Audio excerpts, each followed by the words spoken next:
नमस्कार दोस्तों, आप सभी का स्टडी 91 के इस ऑनलाइन प्लेटफॉर्म पर मैं अमित आप सभी का हार्दिक स्वागत करता हूं। दोस्तों, आप सभी के सामने हम सभी मॉडल पेपर 13 नंबर पर बात करने वाले हैं, जो आप सभी को लगातार मेरे द्वारा मॉडल पेपर दिए जा रहे हैं। चाहे आप सीटेट के फर्स्ट पेपर की तैयारी कर रहे होंगे या फिर आप सेकंड पेपर की तैयारी कर रहे होंगे, दोनों के लिए बेहद इंपॉर्टेंट होने वाला है।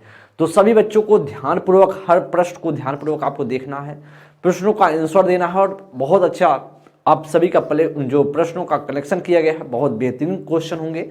तो हर प्रश्न ध्यानपूर्वक आप लोग देखेंगे। तो पहला क्वेश्चन आप सभी की स्क्रीन पर ध्यानपूर्वक देखें, क्या इसमें से राइट आंसर होगा। कहा कि एक बालिका कूदना सीखने से पहले चलना और उछलना सीखती है, यह विकास के किस सिद्धांत को दर्शाता है। भाई साहब कह रहे हैं कि चलने से कूदना सीखने से पहले क्या करना सीखती है, चलना, और अगर उछलना सीखती है मतलब चलने के पहले उछलना और चलना सीखती है, मतलब कूदना सीखने से पहले क्या करती है, चलना और उछलना सीखती है। तो किस विकास को दर्शा रहा है। विकास के सभी आयाम पारस्परिक रूप से संबंधित हैं, या विकास पूर्व अनुमानित प्रतिमानों का अनुसरण करता है, या फिर कारण विकास की प्रकृति सततगामी नहीं है। कारण परिपक्वता और अनुभव दोनों विकास को प्रभावित करते हैं। तो दोस्तों, इसमें से क्या आपका राइट आंसर बनेगा। अच्छा प्रश्न है। प्रश्न संख्या 1 नंबर के लिए आप सभी बताने का प्रयास करेंगे, क्या इसमें से आपका राइट आंसर बन सकता है, कौन सा इसमें से करेक्ट ऑप्शन हो सकता है। देखिए, कह रहा है कि भाई साहब कूदना सीखने से पहले क्या करना सीखती है, चलना और उछलना सीखती है। तो कहीं ना कहीं कूदना सीखने से पहले हो रहा है, तो इसमें विकास के सभी आयाम परस्पर रूप से जुड़े हैं, ऐसा कोई इसमें मतलब नहीं है। सभी आयाम का यहाँ कोई लेना देना, जैसे बात करें जो सभी आयाम है, जैसे शारीरिक विकास, मानसिक विकास और साथ साथ मनोगत्यात्मक विकास, एक कोई मतलब कि सभी कोई फालू से मतलब यहाँ नहीं है। यहाँ से सभी आयाम से कोई मतलब नहीं हो रहा है। विकास जो है पूर्व अनुमानित प्रतिमानों का अनुसरण करती है, एकदम सही है। जो पहले से अनुमान लगाया जाता है, मतलब एक तरीके से क्रमबद्धता को फॉलो करता है। मतलब आप चलने से पहले क्या करेंगे, कूदना, मतलब कहीं ना आप कूदने से पहले क्या चलना और उछलना सीखते हैं। तो इसलिए कूदने से पहले आप जब चलना सीखेंगे तभी तो कूद पाएंगे, तभी तो अगर उछले होंगे तभी तो आप कूद पाएंगे। इसलिए आप कह रहा है, इसलिए आपका जो राइट आंसर बनेगा वो बी ऑप्शन आपका राइट आंसर होगा। क्या होगा, फर्स्ट की बात करेंगे तो फर्स्ट का बी ऑप्शन आपका राइट आंसर बनेगा। नेक्स्ट प्रश्न आगे ध्यानपूर्वक देखिए। बालकों में वृद्धि और विकास में क्या शामिल है। बालकों के वृद्धि और विकास में क्या शामिल होता है। तो ऑप्शन में कह रहा है मात्रात्मक परिवर्तन, गुणात्मक परिवर्तन, का दोनों मात्रात्मक और गुणात्मक दोनों परिवर्तन, या फिर कह रहा है कि शरीर के आकार और बनावट में केवल भौतिक परिवर्तन। तो भौतिक परिवर्तन की अगर हम बात करेंगे तो सिर्फ उसमें वृद्धि की बात हो जाएगी। तो इसमें कह रहा बालकों में वृद्धि और विकास में क्या शामिल होते हैं। तो क्या होते हैं दोस्तों, इसमें से क्या राइट आंसर होगा बताएंगे। प्रश्न संख्या 2 नंबर के लिए तो आपका जो राइट आंसर बनेगा मात्रात्मक और गुणात्मक दोनों होते हैं।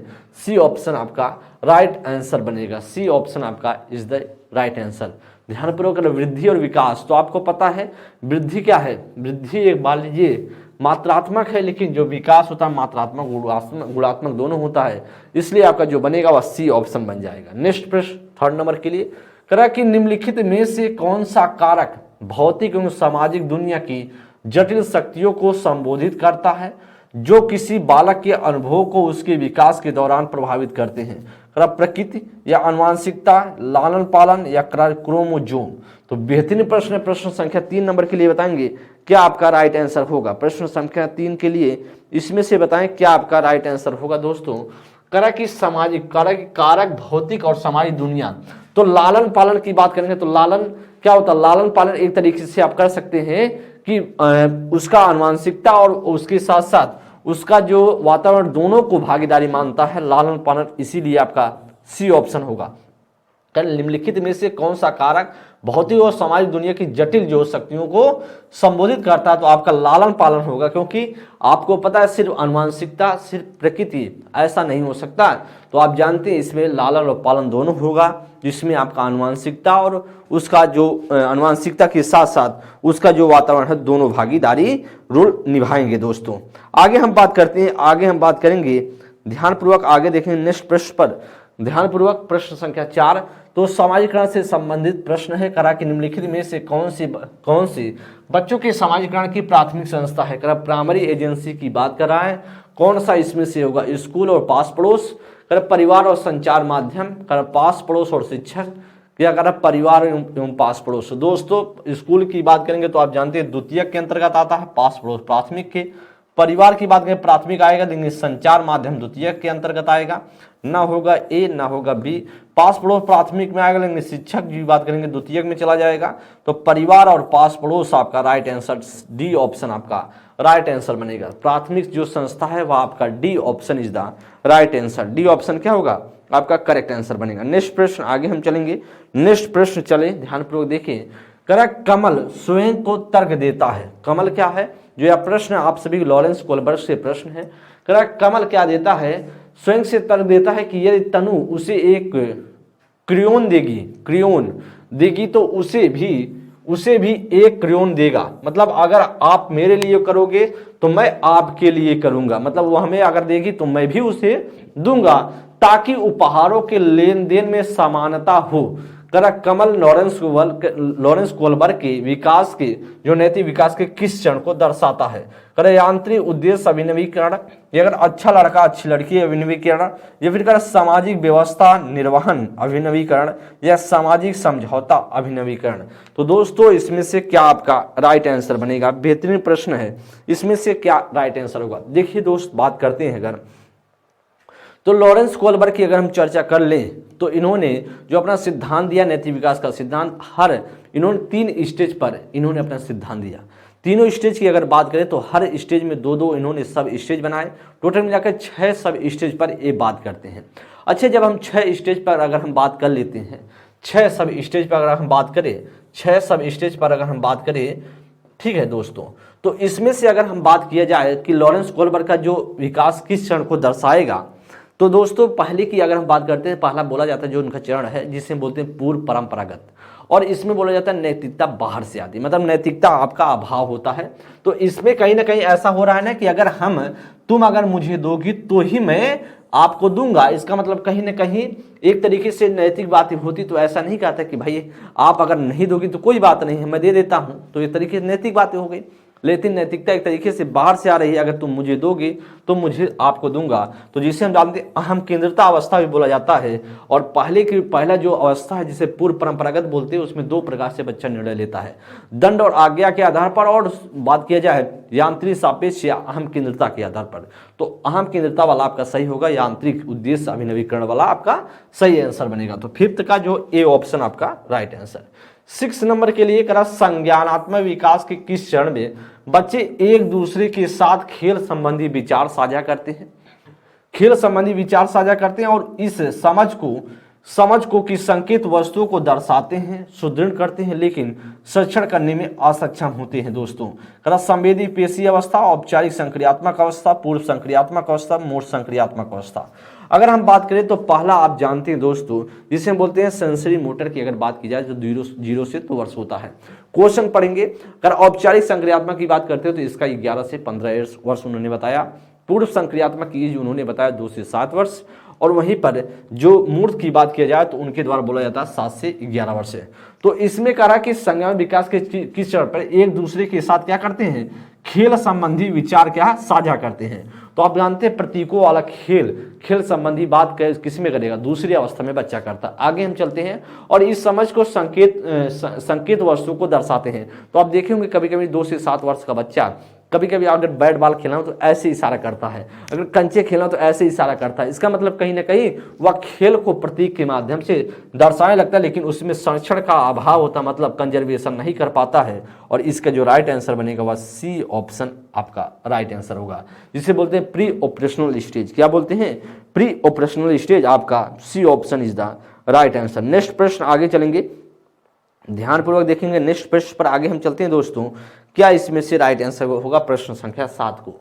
करा कि एक 6 वर्षीय बालिका सोचती है कि लंबे गिलास में छोटे और चौड़े बर्तन से अधिक पानी आता है। मतलब लंबे गिलास में जो मात्रा है, करे लंबे गिलास में पानी ज्यादा आता है और चौड़े गिलास के मुकाबले करे पानी अधिक पानी आता है। यद्यपि उसकी आंखों के सामने ही पानी एक बर्तन से दूसरे बर्तन में पलटा गया, मतलब उसके सामने भी पलटा गया, लेकिन उसको यह लगता है कि हमेशा जो है जो लंबा है वही क्या बड़ा होगा। पलटा गया। कह रहा पियाजे के अनुसार बालिका की इस सोच के पीछे मतलब सोच किस योग्यता की कमी को कारण बनता है। कह रहा क्रमबद्धता की योग्यता, या कह रहा सोपान क्रमिक वर्गीकरण योग्यता, या अकेंद्रिता, या फिर बोल सकते हैं अनुपातिक तर्क की योग्यता। तो इसमें से दोस्तों क्या बनेगा, प्रश्न संख्या 7 नंबर के लिए बेहतरीन प्रश्न है, क्या आपका राइट आंसर होगा एकदम। तो इसमें से आपका क्या राइट आंसर होगा दोस्तों, तो कह रहा है इसमें से आपका क्या करेक्ट ऑप्शन बन सकता है।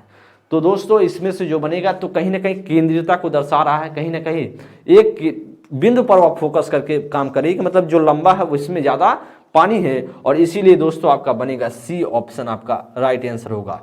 क्या बनेगा, सी ऑप्शन। मैंने आपको बताया किसी एक बिंदु पर फोकस करके सोचना वह केंद्रीकरण कहलाता है, जिसे बोलते हैं केंद्रिता। तो आपका सी ऑप्शन पूरी तरीके से राइट होगा। 8 नंबर के लिए ध्यानपूर्वक देखें, कह रहा बच्चा मैं पहले के इस हिस्से को पूरा नहीं कर पा रहा हूं।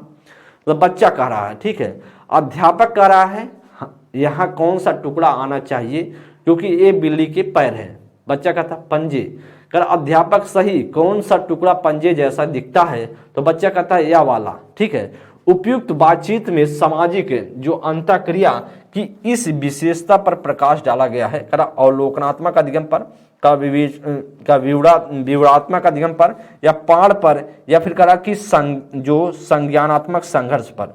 तो दोस्तों इसमें से क्या बनेगा, अच्छा प्रश्न है, बताएंगे इसमें से क्या आपका राइट आंसर। बेहतरीन प्रश्न है, पहले क्वेश्चन को आप ध्यानपूर्वक देखें, बेहतरीन प्रश्न, और ऐसे प्रश्न आपके पेपर में आते हैं।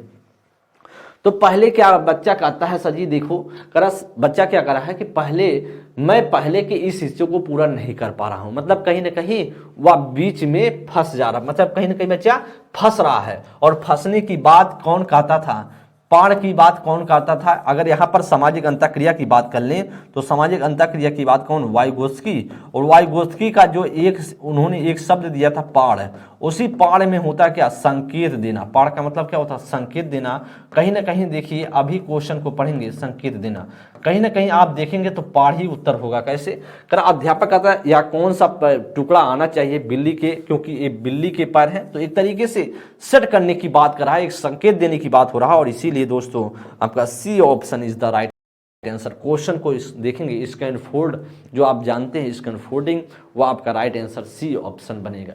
नेक्स्ट प्रश्न आपका 8 का जो बनेगा वह C option is the right answer. देखेंगे 9 नंबर के लिए, लेवाइगोस्की के संज्ञान विकास का सिद्धांत किससे संबंधित है। तो दोस्तों आप जानते हैं लेवाइगोस्की का जो सिद्धांत कहलाता है वह लेवाइगोस्की का या मनोलैंगिक, यहाँ पर मनोलैंगिक होता है, लैंगिक की बात करेंगे तो या मनोलैंगिक दृष्टिकोण की बात करेंगे तो कौन आते हैं, सिगमंड फ्रायड आते हैं। कौन आते हैं, सिगमंड फ्रायड बात की जाती है, सिगमंड फ्रायड की बात की जाती है। और यहीं पर चर्चा की जाए दोस्तों, अगर सामाजिक सांस्कृतिक दृष्टिकोण तो इनका सिद्धांत ही है लेवाइगोस्की का सोशियो कल्चरल थ्योरी के नाम से उनका जाना जाता है। ए ऑप्शन आपका करेक्ट आंसर होगा। उनके द्वारा खेल को महत्व माना गया, हमरूम या समवयस्क को महत्व दिया गया, उनके द्वारा पॉड बताई गई, इसका अनफोल्डिंग बताया गया, एमक्यू बताया गया, ये सारे उनके सिद्धांत में आते हैं। व्यवहारवादियों का मतलब यहाँ नहीं होगा क्योंकि लेवाइगोस्की व्यवहारवादी थे नहीं। ऐतिहासिक दृष्टिकोण ऐसा कुछ नहीं बनेगा।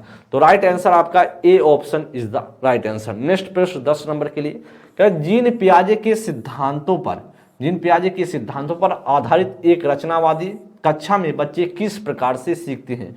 कर बड़ों के अनुसरण करके सीखते हैं, या बड़ों द्वारा दी गई व्याख्या से सीखते हैं, या फिर दोस्त कह रहा है कि पुरस्कार के प्रयास से सीखते हैं, या स्वतः स्फूर्त गतिविधियों से सीखते हैं। और जीन पियाजे आप जानते हैं इनका जो मानना था वह बच्चा वातावरण से सीखता, वातावरण से क्या करता, अंतःक्रिया करके सीखता है। तो इसके लिए साथी बताएंगे क्या आपका राइट आंसर बन सकता है। बेहतरीन प्रश्न है और ऐसे प्रश्न आपके पेपर में खूब आते हैं।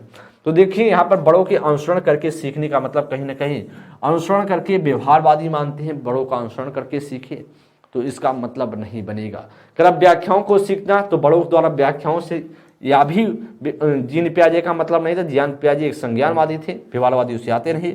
पुरस्कार की बात करते हैं, व्यवहारवादी तो या होगा नहीं। और उनका मानना था भाई साहब स्वतः क्या करेंगे, स्फूर्त गतिविधियों से हम सीखते हैं, मतलब स्वतः हम सीख जाते हैं एक्टिविटीज अगर करें। तो इस तरीके से सक्रियता पर जोर देते हैं और राइट आंसर हमारा D option is the right answer. Next प्रश्न चलेंगे 11 नंबर का हार्वर्ड गार्डनर के बहुबुद्धि के सिद्धांत के अनुसार यदि यदि किसी व्यक्ति में दूसरों की बात कर रहा है, अभिप्राय, भावनाएं और व्यवहार समझने की योग्यता है, तो उसे निम्नलिखित में से कौन सी बुद्धि कही जाएगी। तो दोस्तों मैंने आपको बताया था 8 प्रकार की बुद्धियों की चर्चा करते हैं। कौन? जो आपके हार्वर्ड गार्डनर है। तो इसमें करा कि कौन सा इसमें से राइट आंसर होगा। तो दूसरों की बात जो जानने में योग्यता होती है वह अंतर व्यक्ति जान पाता है, जिसे बोलते हैं इंटरपर्सनल इंटेलिजेंस। आपको मैंने बताया था एक होता अंतरा, एक होता है आपका, एक होता है इंट्रा, एक होता है इंटर। तो इंटरपर्सनल होगा जो दूसरे की भावनाओं को समझ जाए। यहाँ पर दूसरे की भावनाओं की बात हो रही है, बहुत पढ़ाया मैंने हार्वर्ड गार्डनर के बारे में, इसलिए दोस्तों आपका जो बनेगा वो ऑप्शन संख्या डी बन जाएगा। ऑप्शन संख्या क्या? डी ऑप्शन आपका बन जाएगा। नेक्स्ट प्रश्न आगे हम चलेंगे। नेक्स्ट प्रश्न को ध्यानपूर्वक देखें। करा कि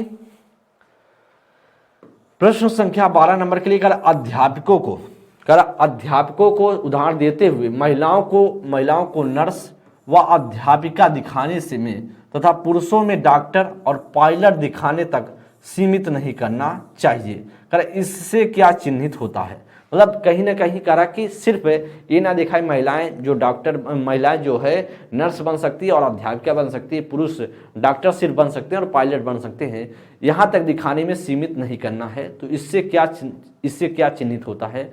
जेंडर सशक्तिकरण या जेंडर रूढ़िवादिता या जेंडर रूढ़िवत लचीलापन या फिर जेंडर समरूपता। तो दोस्तों इसमें से क्या राइट आंसर बनेगा? क्या इसमें से आपका राइट आंसर हो सकता है? तो दोस्तों आप जानते हैं इसमें कहीं ना कहीं देखिए आपका जो राइट आंसर बनेगा ऑप्शन संख्या क्या बनेगा? ऑप्शन संख्या चिन्हित नहीं करता, तो ऑप्शन संख्या आपका सी बनेगा। कहीं ना कहीं सीमित नहीं करना चाहिए, मतलब सिर्फ यहीं तक सीमित नहीं करना है, मतलब सिर्फ अध्यापिका और नर्स बन सकती हैं। क्या आदमी नर्स और अध्यापक नहीं बन सकते हैं? या जो महिलाएं हैं वह डॉक्टर और पायलट नहीं बन सकती हैं? कह रहे कि पायलट दिखाने तक सीमित नहीं करना चाहिए। इससे क्या चिन्हित होता है? तो इससे क्या होता है? जेंडर रूढ़िवाद में लचीलापन सम्मिलित होगा, जेंडर रूढ़िवादिता के में सम्मिलित होगा। ठीक है, तो इसमें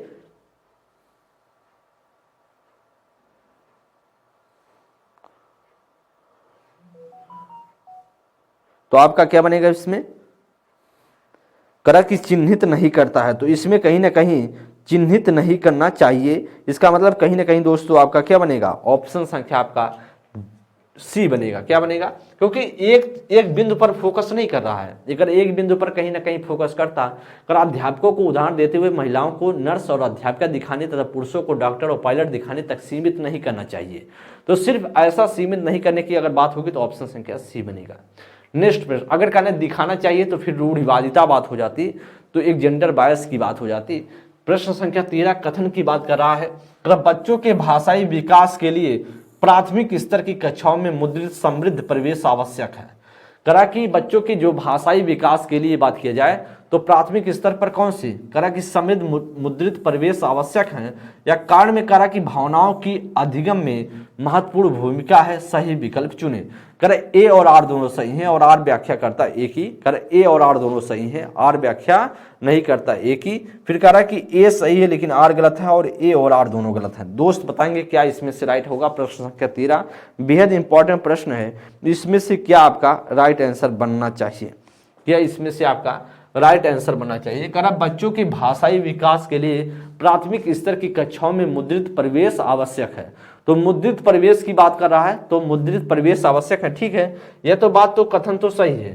ठीक है, तो कक्षाओं में मुद्रित समृद्ध परिवेश आवश्यक है, ये तो सही है। और तर्क भी, कारण भी क्या है? कारण सही नहीं, या जो कारण में बताया जा रहा भावनाओं को अधिगम में महत्वपूर्ण भूमिका होती है, या सही है जो है, लेकिन कारण भी सही है, लेकिन कारण जो है कथन को संतुष्ट नहीं कर रहा है। ऑप्शन संख्या क्या बनेगा? बी बनेगा, क्योंकि कारण उसका कथन का बात नहीं रोल निभा रहा है। देखिए ए ऑप्शन तो सही है और आर भी सही, लेकिन आर जो कारण है वह कथन को संतुष्ट नहीं कर रहा। ठीक है, क्यों? क्योंकि बच्चों के जो भाषाई विकास की बात कर रहा है, इसमें क्या कर रहा है कि भावनाओं को अधिगम में महत्वपूर्ण, तो भाषाई विकास और भावनाओं का यहाँ बहुत लेना देना नहीं है।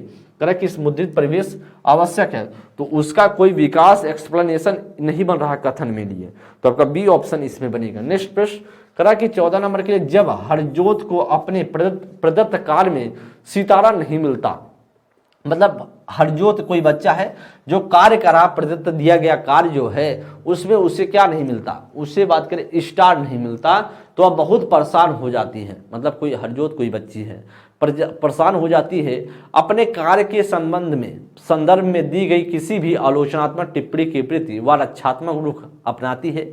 इस संबंध में निम्नलिखित में से कौन सा उपागम सबसे अधिक प्रभावशाली होगा?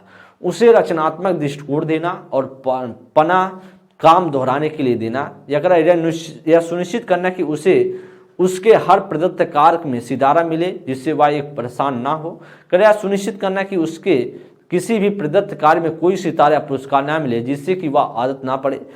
उसको किसी तरह की प्रतिपुष्टि नहीं देना। तो दोस्तों प्रश्न संख्या 14 इंपॉर्टेंट प्रश्न है, ध्यानपूर्वक देखेंगे और बताएंगे इसमें से क्या राइट आंसर बन सकता है। बेहतरीन प्रश्न देखिए, करा कि यहाँ पर देखिए, तो यहाँ पर देखिए दोस्त करा कि मतलब परेशान हो जाती है, ठीक है, और यहाँ पर फिर करा किसी भी आलोचनात्मक टिप्पणी की प्रति वह रक्षात्मक बल रुख अपनाती है। तो कहीं ना कहीं यहाँ पर देखेंगे करा कि सितारा मिले और बहुत रुख व परेशान ना हो, तो सितारा मिलने से बहुत भविष्य आगे नहीं बढ़ सकता है, गलत होगा। करा सुनिश्चित करना कि उसके किसी भी प्रदत्त कार्य में कोई सितारा या पुरस्कार ना मिले, तो ऐसा भी नहीं करना चाहिए भाई साहब, शाबाशी तो जरूरी है तो आदत ना पड़े ऐसी कोई बात नहीं। करा उसको किसी भी तरीके से प्रश्नपूर्ण नहीं देना, तो फीडबैक तो देना ही चाहिए, करा कोई नहीं देना तो यह भी नहीं बनेगा। करा उससे क्या करें, उससे रचनात्मक प्रतिपुष्टि देना और उससे क्या करें, और अपना काम दोहराने के लिए कहना। तो एकदम आपका क्या बनेगा, अपना काम दोहराने के लिए कहना, ए ऑप्शन आपका राइट आंसर बनेगा। क्या होगा, ए ऑप्शन आपका राइट आंसर बनेगा। नेक्स्ट प्रश्न 15 नंबर के लिए, निम्नलिखित में से कौन सी पोर्टफोलियो की विशेषता नहीं है? पोर्टफोलियो का मतलब होता है रिकॉर्ड, बच्चों का रिकॉर्ड जो रखा जाता है, बच्चे ने कितना सीखा, बच्चा एडमिशन हुआ तो बच्चे ने हर महीने कितना सीख रहा है, कितना ग्रोथ हो रहा है, ये चीजें बात करती हैं। करेंगे पोर्टफोलियो समय विशेष के दौरान किए गए कार्यों को संकलित करता है और विकासात्मक परिवर्तन पर प्रकाश डालता है। तो इसका मतलब कहीं ना कहीं आपसे नहीं पूछ रहा है, तो हमको लगता है ए ऑप्शन तो सही है। करा पोर्टफोलियो विद्यार्थियों को अभिकल्प करने, संग्रह करने और मूल्यांकन में संलग्न करते हैं, ठीक है। पोर्टफोलियो विद्यार्थियों को स्वयं को अधिगम प्रगति के आकलन में संलग्न करके नियमितता की बात की को समुचित करते हैं। पोर्टफोलियो में असंबंध परीक्षण और क्रिज होते हैं और अधिगम के उत्पाद की सुनिश्चित करते हैं। तो दोस्तों इसमें से कौन सा नेगेटिव बनेगा पोर्टफोलियो के संदर्भ में? तो पोर्टफोलियो के संदर्भ में अगर बात की जाए तो आपका जो नेगेटिव बनेगा ऑप्शन संख्या क्या बनेगा, ऑप्शन संख्या डी बन जाएगा। कैसे, यहाँ पर सही कह रहा है पोर्टफोलियो में जो पोर्टफोलियो समय विशेष के दौरान किए गए जो कार्य हैं, किए गए कार्य को संकलित किया जाता है, मतलब बच्चे में कितना प्रोग्रेस हुआ इसकी बात करता है, और कार्य विकासात्मक पर परिवर्तनों पर प्रकाश डालता है। तो इसका मतलब कहीं ना कहीं या तो पॉइंट सही है, ए भी सही है, बी भी सही है, अच्छा सी भी सही, लेकिन डी कैसे गलत है? कह रहा है असंबंध परीक्षण। भाई साहब उसके असंबंध परीक्षण की जांच करेंगे, भाई उसके संबंधित परीक्षण की जांच की जाती है पोर्टफोलियो में, असंबंध परीक्षण की बात करें, उससे संबंधित परीक्षण क्यों करेंगे? क्योंकि उसको पढ़ाया नहीं सिखाया और उससे जुड़े हुए जो होंगे उसका परीक्षण करेंगे, जो भी चेक करना होगा उसके इतर क्यों जाएंगे हम दोस्तों? तो डी ऑप्शन आपका राइट बनेगा। 16 नंबर के लिए, सामान्य कक्षा में विशेष आवश्यकता वाले बच्चों को शामिल करने का उद्देश्य प्राप्त करने के लिए अध्यापक को क्या करना चाहिए? तो क्या करना चाहिए? बालक विशेष के मजबूत पक्ष, रुचियां और आवश्यकताओं की पहचान करें। वैयक्तिक भिन्नताओं का निरादर करना और एक समानता सुनिश्चित करना। करा कि अधिगम को सहज बनाने के लिए आकलन युक्तियों का अनुकूलन करना, या प्रत्येक के लिए वैयक्तिक शिक्षा योजना बनाना। तो दोस्तों ऑप्शन संख्या करा सेकेंड और फोर्थ, बी में करा फर्स्ट और थर्ड, सी में करा फर्स्ट, थर्ड और फोर्थ, डी में करा फर्स्ट, सेकंड, थर्ड और फोर्थ। तो दोस्तों इसमें 16 नंबर के लिए क्या राइट आंसर बनेगा? अच्छा प्रश्न, एक बार आप सभी ध्यानपूर्वक देखें और बताएं इसमें से क्या आपका राइट आंसर बन सकता है। देखिए हम जानते हैं, अगर बात किया जाए करा कि भाई साहब बालक विशेष के मजबूत पक्ष, रुचियां और आवश्यकताओं की पहचान करना होता है सामान्य कक्षा में, ठीक है। तो या तो मजबूत पक्ष और जो सामान्य पक्ष है उसको जानना तो जरूरी है। इसका मतलब कहीं ना कहीं ए ऑप्शन पूरी तरीके से सही है। बी ऑप्शन में कह रहा व्यक्ति भिन्नता को निरादर करना चाहिए, मतलब भाई आदर करना चाहिए, क्योंकि हर बच्चों में जो व्यक्ति विनता है तो उसका आदर करेंगे कि निरादर करें, या तो बात बिगड़ेगा और यह चीजें नहीं बनेगी। कर अधिगम को सहज बनाने के लिए आकलन युक्तियों का अनुकूलन करना चाहिए, एकदम सही है। कर प्रत्येक के लिए व्यक्ति शिक्षा योजना बनाना चाहिए, ठीक है। हर बच्चों के लिए ऐसी योजना बनाए कि हर बच्चा अपने आप को सहज महसूस करे, और इसीलिए दोस्त आपका क्या बनेगा, ऑप्शन संख्या सी बन जाएगा। फर्स्ट, थर्ड और fourth, C option is the right answer. Next प्रश्न आगे चलेंगे। नेक्स्ट प्रश्न को ध्यानपूर्वक देखेंगे 17 नंबर के लिए।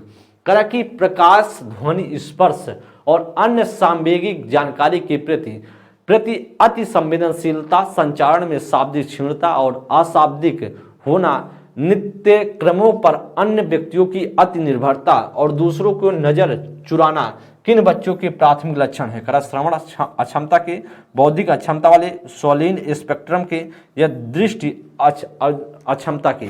तो दोस्तों प्रश्न संख्या 17 बेहद इंपॉर्टेंट है, और ऐसे प्रश्न आपके पेपर में आते हैं, बहुत सारे प्रश्न आपके पेपर में पूछे जाते हैं। तो दोस्तों इसमें से कहीं बताएंगे क्या होगा।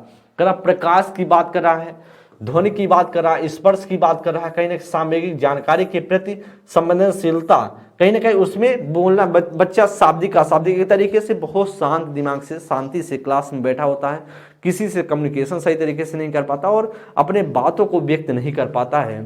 तो करा कि यहाँ पर देखें, करा कि नित्य क्रमों पर अन्य व्यक्तियों के प्रति अति निर्भरता, मतलब दूसरों पर निर्भर रहेगा, नजर चुराता रहेगा, और ऐसे बच्चे जो स्वालीनता वाले कहलाते हैं, ऑप्शन संख्या आपका सी बनेगा।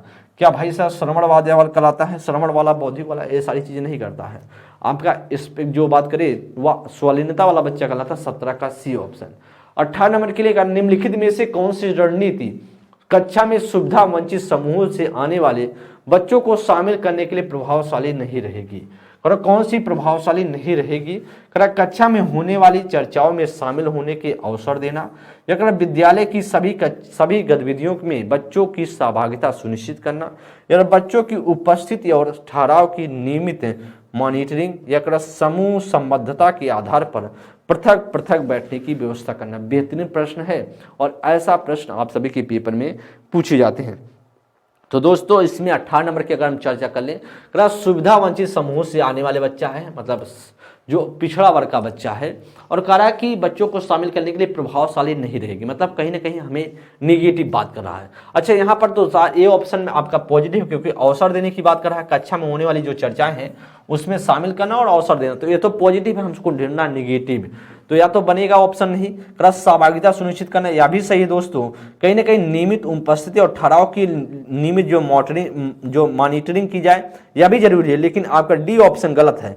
क्यों? क्योंकि कह रहा कि यहाँ पर देखिए पृथक पृथक बैठने की व्यवस्था करना, मतलब सभी के लिए एक रूम नहीं, अलग अलग रूम की बात करा, अलग अलग तरीके से बैठिए, पृथक पृथक, तो समावेशी शिक्षा का हनन होगा, और इसीलिए दोस्तों आपका डी ऑप्शन की बात कर रहा, मतलब भेदभाव करने की बात कर रहा, ऑप्शन संख्या 18 का डी में, इसलिए दोस्त डी ऑप्शन बनेगा, क्योंकि नहीं हमसे पूछ रहा था तो नहीं है डी ऑप्शन।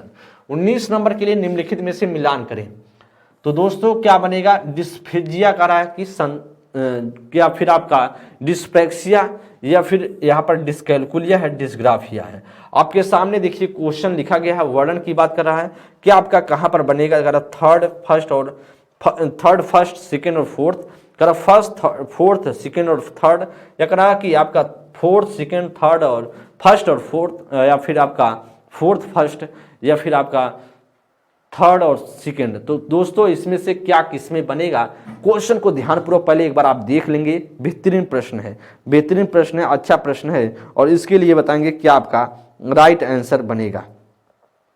तो दोस्तों आप जानते हैं, देखिए यहां पर अगर हम बात करें डिस्फेजिया वाला क्या करता है, भाषाई उसको दिक्कत होता है, भाषा में दिक्कत होता है, ठीक है।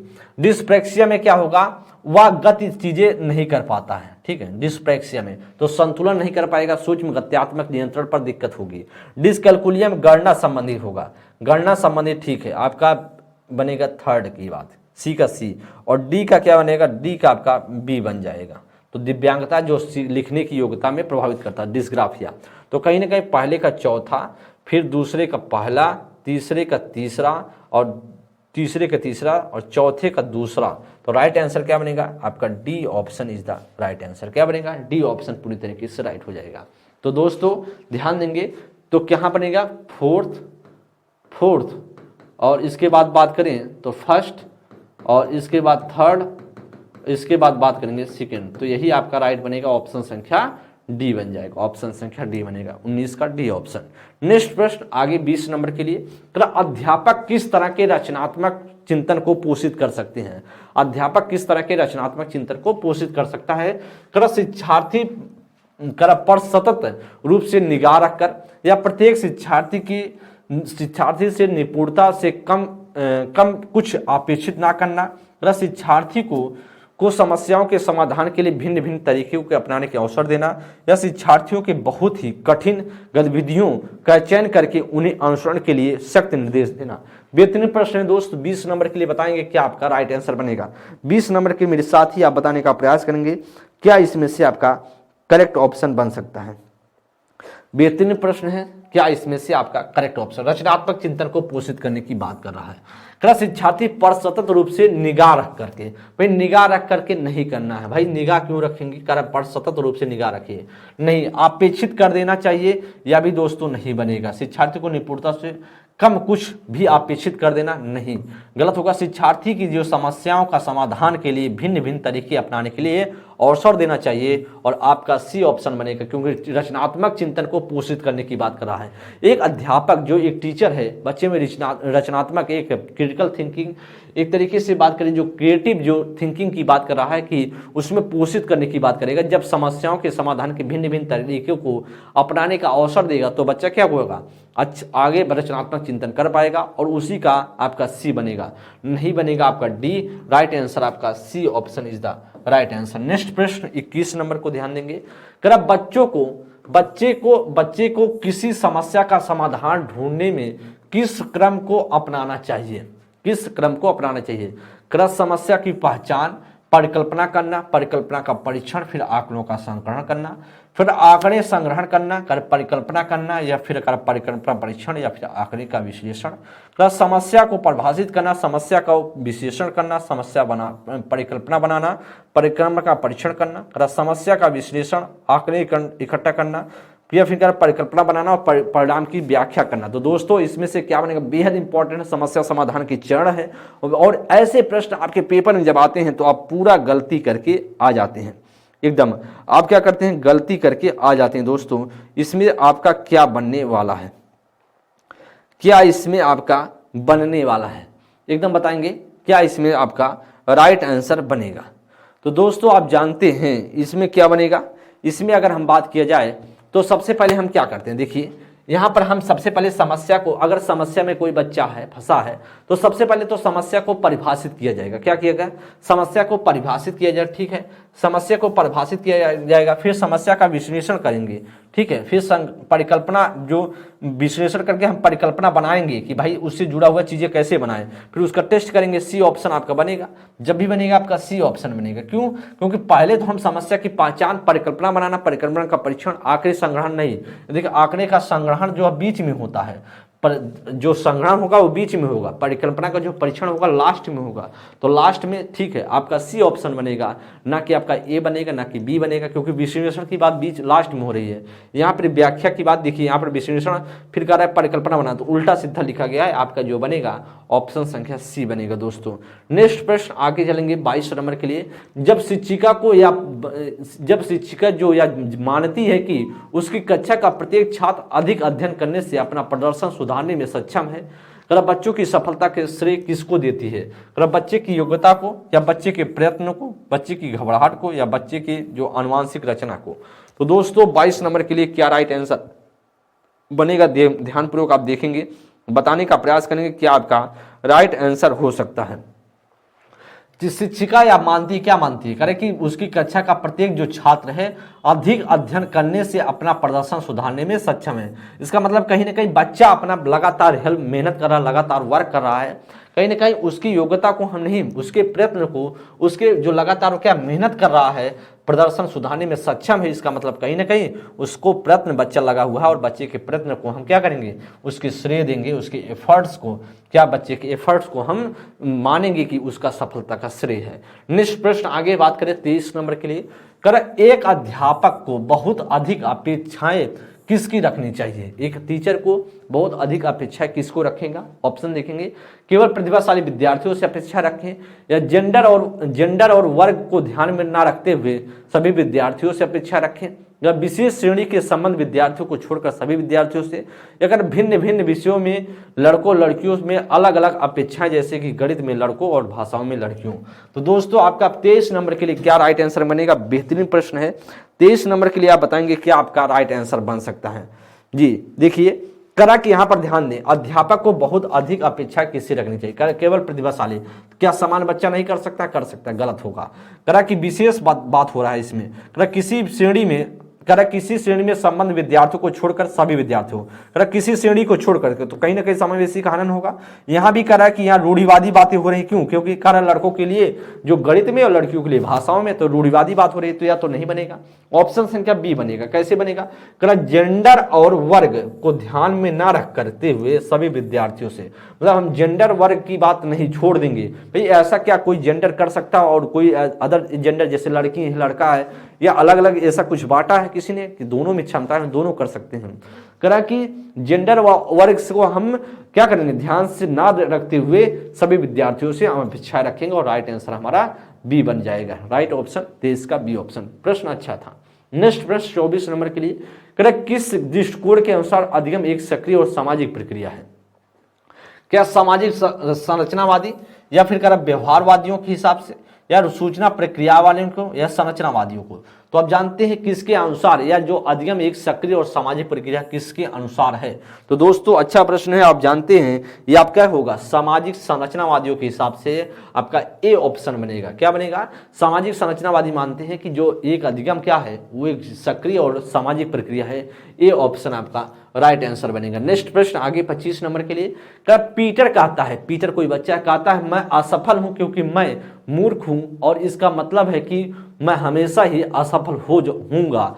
क्या दर्शाती है? करा अपसारी चिंतन को, या स्वतः यथार्थता को, या उपलब्धि परिपक्वता को, या सीखी गई निस जो सहायता को, या विचारगी को? तो क्या दर्शाता 25 नंबर के लिए दोस्तों? बेहतरीन प्रश्न है, और इसके लिए बताएं क्या आपका राइट आंसर बनेगा। एकदम इसके लिए बताएंगे क्या आपका राइट आंसर बनने वाला है।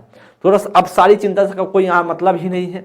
स्वतः यथार्थता को, खुद स्वतः यथार्थता की जो बात ही नहीं हो रही, क्योंकि अगर कर लेता तो बात क्यों कहता मैं असफल हूँ।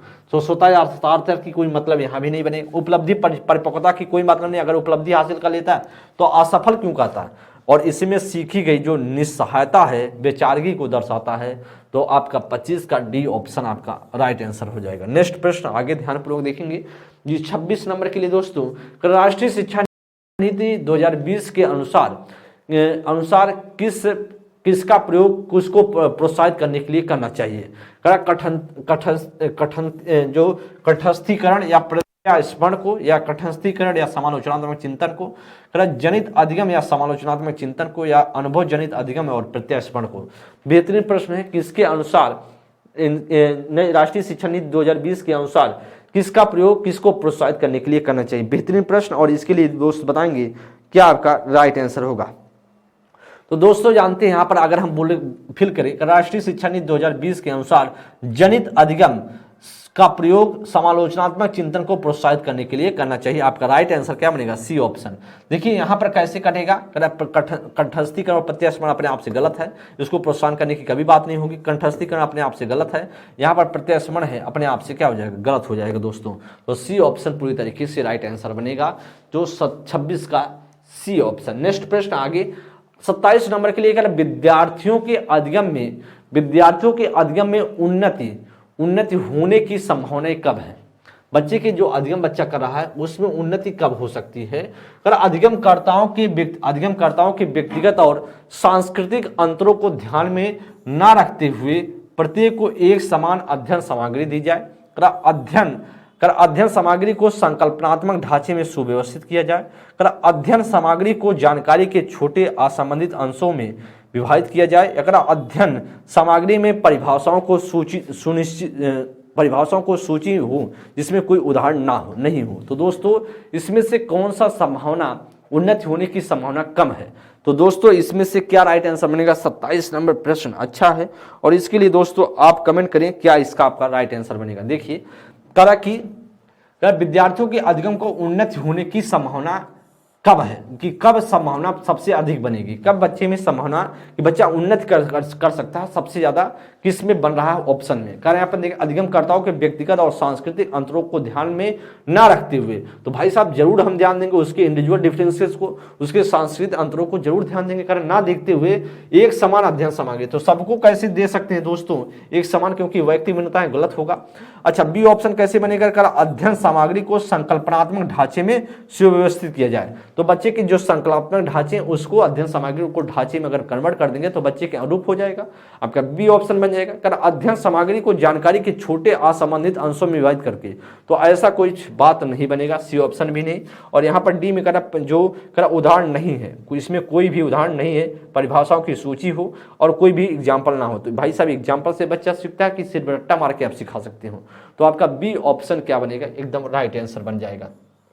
नेक्स्ट प्रश्न 28 नंबर के लिए ध्यानपूर्वक देखेंगे, निम्नलिखित में से कौन से अध्यापक अकादमिक अधिगम समय को बढ़ाने में प्रभावशाली होंगे। वह अध्यापक जो कक्षा में अनुशासन बनाए रखने पर केंद्रित है, तो दोस्तों करा कि कौन सा प्रभावी होगा, अध्यापक अकादमिक अधिगम समय को बढ़ाने में प्रभावशाली होगा। तो यहाँ पर अनुशासन की बात हो गई, जैसे अनुशासन बनाने की बात होगी तो इसका मतलब गलत होगा। वह अध्यापक जो अपने विद्यार्थियों को बताती है कि कोई गतिविधि कब तक पूरी कर लेनी चाहिए और दूसरी क्रिया में जाने से समय संगीत को धुन बजा देती है, तो दोस्तों ऐसा कुछ यह वह अध्यापक को नियमित रूप से कोई एक गतिविधि करता है, दूसरे की सुविधा के लिए वह गतिविधि को रोक देती है और पुनः पहले गतिविधि करवाती है। या फिर वह अध्यापक जो अपने विद्यार्थियों की अपेक्षा करती है कि वह एकदम सीधे बैठे और अपना पूरा ध्यान श्यामपट्ट पर नकल करने पुताने, तो डी ऑप्शन भी नहीं बनेगा। अब रही भाई आपका बने बी और सी, अब आप बी और सी में एक बार बताएंगे क्या आपका राइट आंसर बनेगा, 28 में क्या आपका राइट आंसर बनेगा। बी और डी की बात की जाए, बेहतरीन प्रश्न है, बी और डी में क्या बनेगा, देखिए ध्यान दें। बी और डी में तो ए और बी, तो ए और डी और अपने आप से कट गया, बी और सी बचा है। वह अध्यापक जो अपने विद्यार्थियों को बताती है कि उन्हें कोई गतिविधि कब तक पूरी कर लेनी है और दूसरी क्रिया में जाने के समय संगीत की धुन बजा देती है। और इसमें डी में करा वह अध्यापक जो नियमित रूप से कोई एक गतिविधि कराती है और नियमित रूप से कोई एक गतिविधि वही बार बार रिपीट करा रही है, दूसरे की सुविधा के लिए उस गतिविधि को रोक देती है और फिर पुनः पहली गतिविधि करवाती है। इसका कोई मतलब नहीं दोस्तों, आपका ऑप्शन संख्या बी बनेगा, क्योंकि कि अध्यापक को अपने विद्यार्थी को बताती है कि कोई गतिविधि तब तक पूरी कर लेनी चाहिए जब पूरी कर लेनी चाहिए और दूसरी क्रिया में जाने के समय संगीत को धुन बजा देती है। इसका मतलब कहीं ना कहीं जब उसका काम पूरा हो जाता है तो फिर एक धुन बजा करके एक धुन बजा करके वह प्रेजेंट करने की कोशिश करती है। तो आपका जो राइट आंसर बनेगा वो बी ऑप्शन आपका राइट आंसर बन जाएगा। नेक्स्ट प्रश्न आगे 29 नंबर को देखेंगे। बालक के उत्तर अच्छी तरीके से याद नहीं किया जा सकता। बालक ने उत्तर अच्छी तरीके से याद नहीं किया है, बच्चा कोई है जो सही तरीके से उत्तर याद नहीं किया है, क्या करेंगे, अभिभावक असफल हो गए, उन्हें बालक के अतिरिक्त कक्षा ट्यूशन का प्रावधान करना चाहिए। भाई साहब ट्यूशन का क्यों प्रावधान कि याद करने की बात हो रही ना, उत्तर अच्छी तरीके से याद नहीं किया है तो ट्यूशन लगवा देंगे, याद नहीं किया है तो गलत बनेगा। अभिभावक असफल हो गए, उन्हें बालक की अतिरिक्त समय का प्रावधान करना चाहिए था। बालक विद्यालय में पढ़ने की योग्य नहीं है, व्यवस्था में असफलता, एकदम सही है। आपका राइट आंसर क्या होगा, यह व्यवस्था में असफलता है, डी ऑप्शन बनेगा। यहाँ अभिभावक से क्या लेना देना, असफल हो गए, अभिभावक क्या पढ़ाए आप हो, अभिभावक क्या इसमें होगा।